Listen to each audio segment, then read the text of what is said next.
जहलम की मेन शाहराह, बाजारों और चौकों में भिखारियों ने डेरे जमा रखे हैं। मुसाफिरों की जिंदगी अजीरन हो गई है। मज़ीद जानते हैं बाबर हुसैन की इस रिपोर्ट में। जहलम में पेशावर गदागरों की वजह से शहरी शदीद परेशानी का शिकार है। चौक चौराहों में गदागरों की टोलियां बनी हुई हैं जो शहरियों को शदीद परेशान करती हैं और दुकानदार भी इनकी वजह से शदीद इस्तराब में मुबतला है। उनका कहना है कि कानून मौजूद होने के बावजूद पेशावर गदागरों के खिलाफ कोई कार्रवाई अमल में नहीं लाई जा रही। हम तो बहुत परेशान हैं।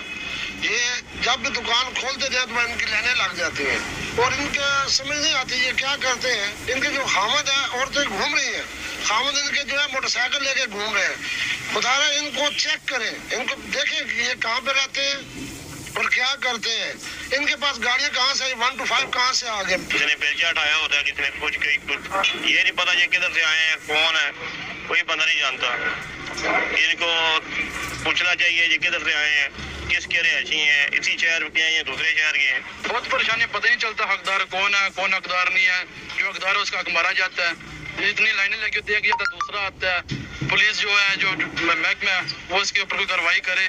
ये गदागर सुबह और शाम बाजारों का रुख करते हैं। दुकानदारों के साथ साथ आए हुए ग्राहकों को भी परेशानी का सामना करना पड़ता है। दुकानदारों का कहना है कि बाजार में ये टोलियों की शक्ल में आते हैं और मुख्तलिफ आए हुए ग्राहकों को भी परेशान करते हैं और हमें भी दुकानदारी नहीं करने देते।